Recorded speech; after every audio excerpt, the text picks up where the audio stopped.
Good day. My name is Olabode Ajayi, and this is high school literature. In this video, we will try to look at prose as a unique genre of literature. In an earlier video, we looked at drama as a unique genre of literature. We looked at some of the accessories that also makes drama to stand out. This video will try to look at prose and some of the other accessories that you find particularly peculiar to prose. So let's get started without wasting much of our time. What is prose? Well, many people have made attempts at defining prose and they have almost always run into problems. So we will not try to define prose, we will try to describe it based on some of the features that we find peculiar with prose. Now, one of the things that people have observed about prose is the fact that it is not metrical in nature. In other words, it doesn't go in the line of poetry, it doesn't come like verse. Whenever you are writing prose, you exhaust a line before you move to the next line. In poetry, you don't have to exhaust a line. You can just write about 2-3 words, you jump to the next line can take like 10-15 words, then you don't jump to the next line, and it just keeps going anyhow based on the inspiration available to the literary artist at that point in time. But for prose is actually very different. Prose is not metrical in nature. Prose actually would start from the beginning of a page. It starts from the beginning of a page, the beginning of a line, and the writer does not jump to the next line until he has exhausted everything that he has to say in that line. When he's done with that line, he moves to the next line. When he gets to the end of the line, he can choose to end the sentence with a full stop, an exclamation mark, a question mark, or ellipsis, as the case may be. You do not find that in poetry. In poetry, the poet can decide to jump from one line to another line. He can skip 2, 3, 4, 5 lines depending on the inspiration available to him. I see prose basically as an extended piece of writing.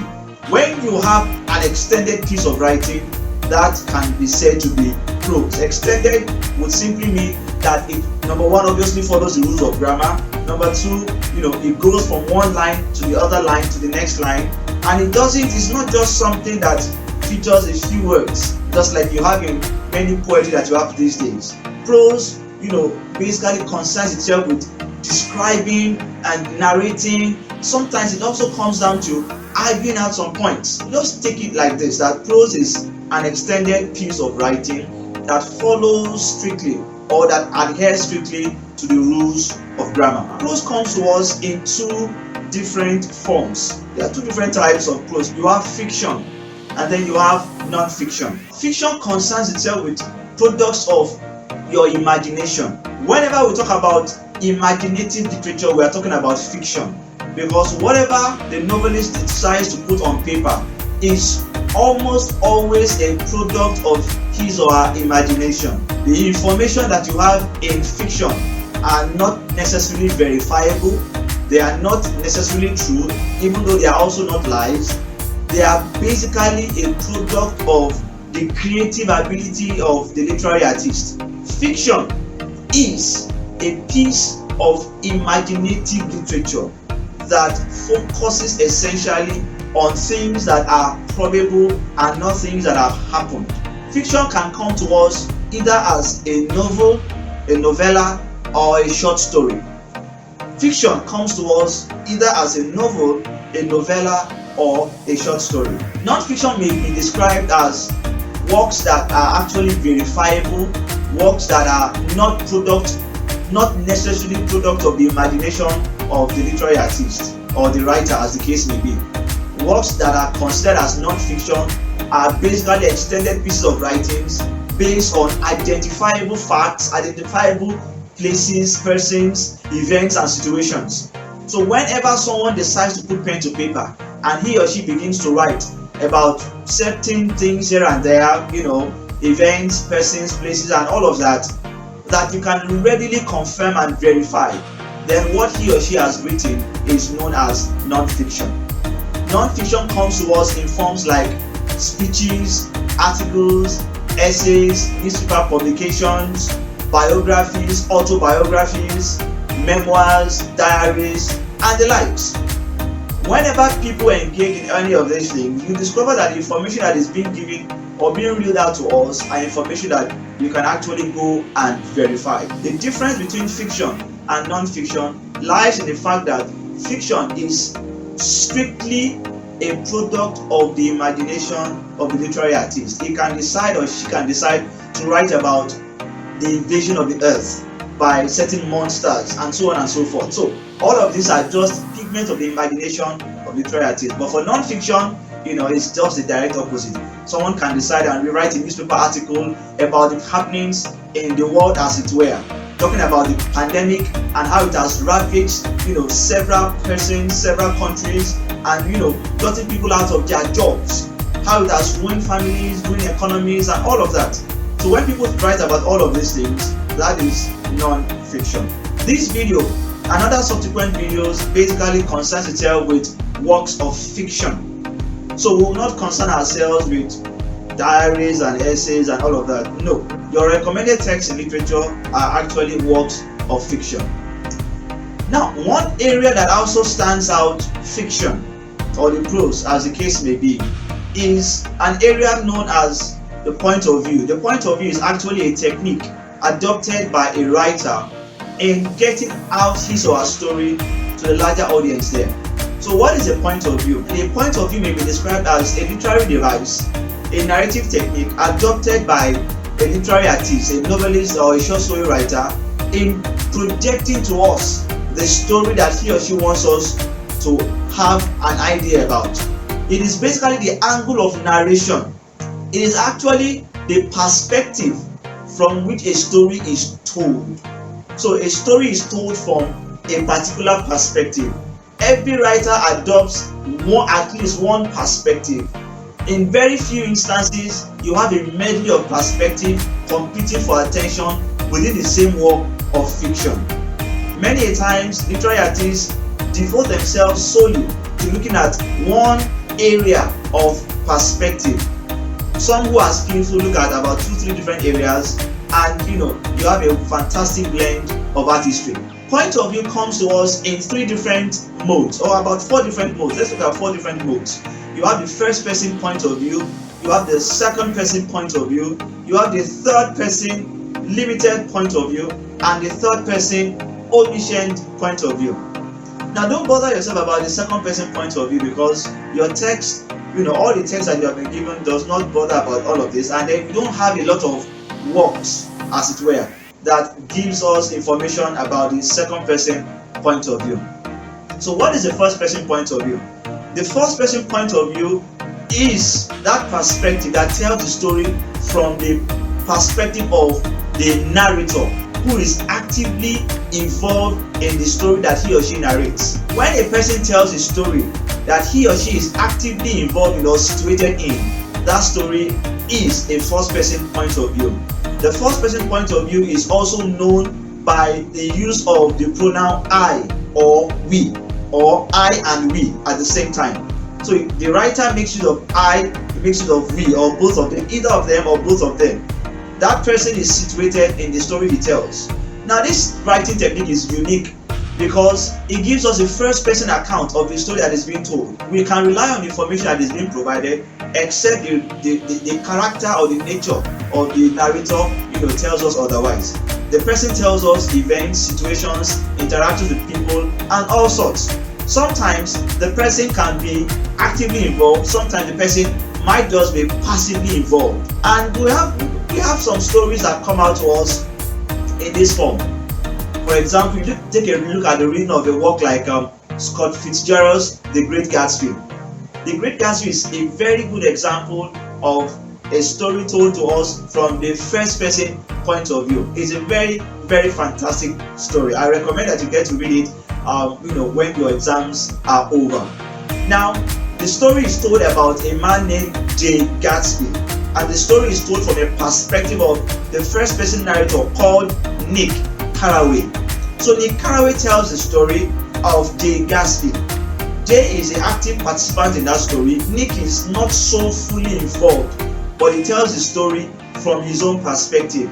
Now, one of the things about the first person perspective is the fact that sometimes the story can be biased, okay? Because the person, obviously everybody has a bias. So the story can come to us, can be told to us in a biased form. Number 2 thing about the story, about the first person perspective, is that the first person telling the story does not have the liberty to be at different places at the same time and relay to us this information simultaneously. So he or she can only tell us information about a particular place at a particular point in time. The third person point of view tells the story from the angle of someone who is not an active participant in the story. Someone tells the story and he is basically, or she is basically, an onlooker. The person is not in the story, the person is outside of the story, but he or she sees the information and tells the story about the interaction about different people at different points in time. This third person point of view can tell us about what happened in the United States of America, what happened in the United Kingdom, what happened in Spain, in Japan, in Paris, in Nigeria, Somalia, Equatorial Guinea, in different parts of the world, as the case may be. That is a third person point of view. And this person makes use of the word or the pronoun he, she, they, their, or them. These pronouns are common in write-up like this. Now, the third person comes to us in two different forms. You have the third person limited and the third person omniscient. This writing or these points of view are actually very, very similar. But the major difference between both of them is the fact that while the third person limited is limited in terms of the information available to us, the third person omniscient is unlimited in the information given to us. The word omniscient means all-knowing. When a writer decides to choose the third person omniscient point of view in telling a story, this point of view has access to the deepest recess of every character in the work of fiction. I take that again.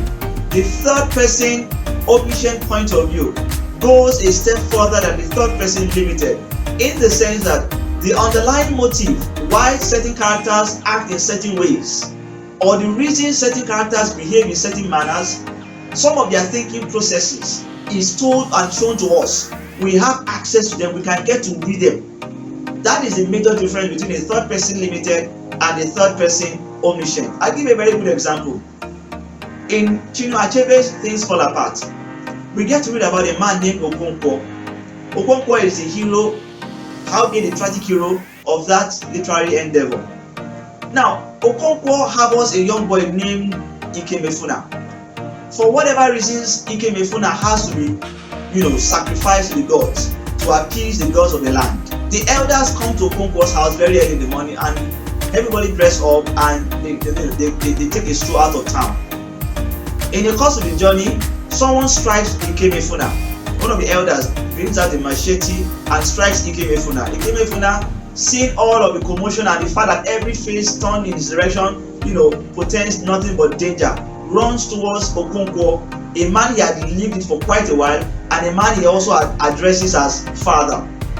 Okonkwo, not wanting to be thought of as a weakling, also brings out his machete and strikes down the helpless boy. Even though he had been warned by another character in that piece, that's by the name of Oberika, not to have anything to do with Ikemefuna's death. Why? Because the boy calls him father.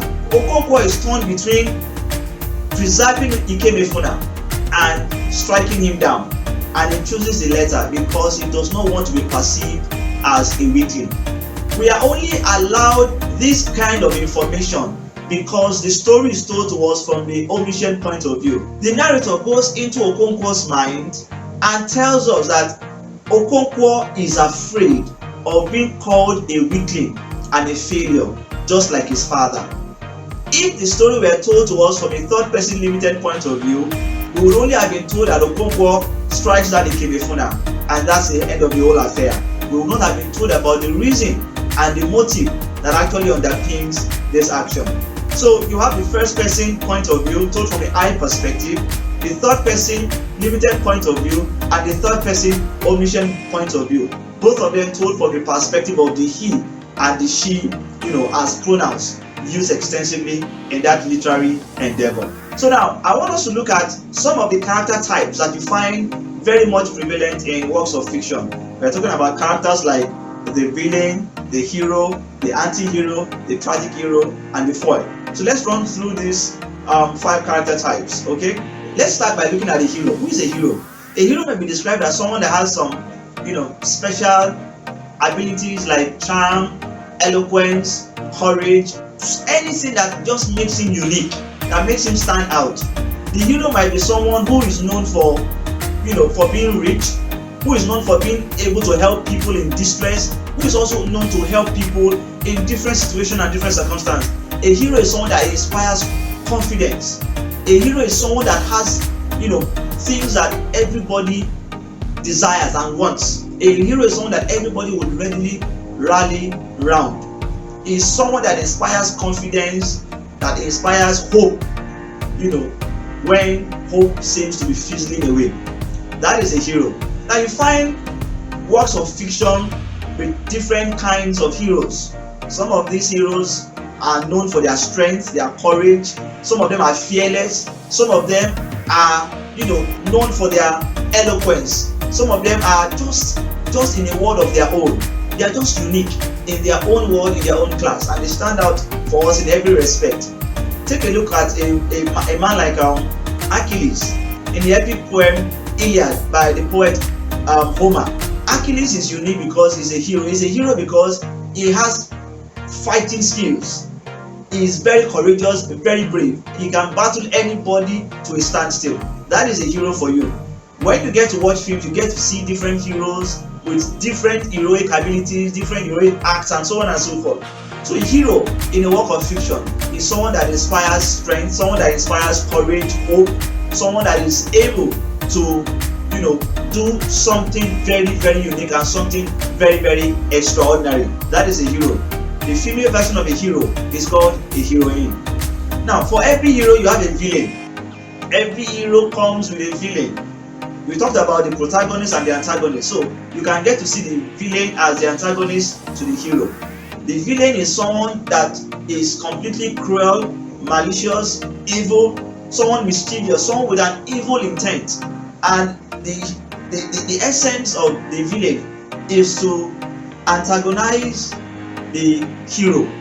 The villain goes about wrecking people's lives, destroying, causing commotion, chaos, anarchy, lawlessness, and all forms of evil. In certain works of fiction, you find that the hero is always pitted against the villain. So there's always that conflict between both of them. And in most cases, the hero comes out triumphant. He comes out with his life and every body part intact. The villain is subdued and crushed. It comes out almost always like this. In cases where it doesn't come out like this, when the villain is able to subdue the hero, or when the hero is overwhelmed by circumstances beyond his control, you have another character type in that fiction known as a tragic hero. So a tragic hero is basically a hero that has every heroic quality. He's strong, he's smart, he's sound, he's eloquent, he's courageous, he's brave, and inspires hope and confidence. But for whatever reason, this hero does not make it out of this conflict alive. This hero who dies or who is brought to ruin, who diminishes in terms of status, in terms of everything that actually looks positive, is called a tragic hero. Whenever a hero does not come out of a confrontation in one piece, whenever that hero dies, whenever that hero is subdued, subjugated, whenever that hero is incapacitated and is not able to live up to expectation, that hero is called a tragic hero. He can be subdued by the villain. He can decide to take his own life by himself. Usually, this hero might even have a flaw or several flaws, and this flaw or these several flaws actually bring about the ultimate ruin of this hero. You have them in all your works that you read. Many of them, you have heroes that actually do not live, to see the next day. I'll go back once again to Chinua Achebe's Things Fall Apart. In that work, the hero of that work is known as Okonkwo. Okonkwo inspires hope, he inspires confidence, he's very brave, very courageous, he's a known warrior, he's a leader in the land, But there's a point in Things Fall Apart when Okonkwo and several elders of the land are humiliated by the white man's coming. They are humiliated, they're incarcerated, the hairs on their head are shaven, everything that makes them men is actually taken away from them. And so what happens? Everybody gathers, the whole village gathers together, and they are trying to take a decision. What do? We have been humiliated in our land. What do we do to the white man? How do we deal with him? How do we confront all of these, issues? While they are having a meeting, someone comes up to the meeting and tells them, hey guys, this meeting just must end. I come to you in the name of the white man. This meeting must come to an end now. And everybody is taken aback. Everybody is taken aback, wondering what kind of insolence is this? Okonkwo gets up, brings out his machete, and decapitates this emissary of the white man. At that point, you see that fearless spirit come upon Okonkwo, that warrior-like spirit take over Okonkwo. And then he looks round about his people, expecting that everybody around will cheer him on, because he assumes that everybody has made up their mind to go to war with the white man. But then what does he get? He gets rebuffed. Everybody begins to ask him, why did you do it? Why did you take this step? At that point, it dawns on him that, look, these people are not going to war. I have been a fool all along. So what does he do? He goes and commits suicide.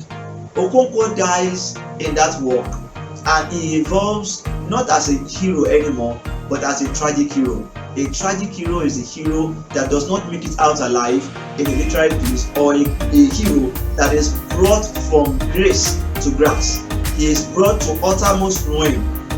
Now, one of the things that contributes to Okonkwo's demise is the fact that he is known to be a very, very temperamental character. He is temperamental, he is almost always agitated, and he always wants to be seen as a force to be reckoned with, not as a failure that his father was. Okay? Now there's another character type known as the foil. The foil is, well, maybe we can look at the foil as a better version of what the hero should have been. Usually heroes are not perfect beings, so they have flaws, they have shortcomings, they have excesses, and any of these things. When you find a hero that has all of these things, you most likely would find another character who does not have these things, and who in his or her own right could also have been the hero, as the case may be. Take a look at A Raisin in the Sun, for example. You look at a character like Walter Lee. Walter Lee is like, for the purpose of this, can be argued to be the hero of that piece. But Benita, his sister, comes out to us as his foil. And why do I say this? Look at the life of Walter. Walter is always dreaming, always dreaming. He has dreams, goals, aspirations, and all of that. He lives in the world of dreams. But look at the younger sister, Benita. Benita is more of a realist. So while Walter is an idealist, Benita is a realist. Whenever you have a hero who is temperamental, they would always have a foil, someone around him or her that will be cool-headed. Whenever you have a hero who is impulsive, always quick to act, you will always have a foil around him or her who is level-headed. Whenever you have a hero who is, always just has one excess, one shortcoming, you will always have a foil, not so far, that complements for the weakness of this hero. Now, lastly, let's look at the anti-hero. The anti-hero may be described as a hero who is completely lacking and deficient in heroic qualities. In other words, he is a hero by some standards, but when it comes to rising up to the occasion of taking his or her stand as a hero, this character type does not live up to expectation. The anti-hero inspires no confidence. The anti-hero is not courageous. He may be a very prominent figure or character, but the anti-hero is not courageous, skillful, eloquent. The anti-hero basically is that character type that is lacking in heroic abilities, heroic qualities, and all of you. So he inspires no confidence, he inspires no hope in anybody whatsoever. That is the anti-hero. So there you have it. You have the hero, the tragic hero, the anti-hero, the foil, and the villain. I'd like to stop here today. I'm sure you have learned something. In the event that you have some questions to ask, you can please drop them in the comment section below. If you also have areas where you disagree with me, you don't agree with me on what I've said so far, please feel free to also leave your comment in the section below, and I'll get right to it. You can get to rub minds, exchange ideas, and see how we can become better persons. Don't forget, you can still make that A as a student of literature. Thank you so very much for watching. Please like my video, subscribe, and hit the notification bell. Thank you, and I'll see you in the next video. Bye.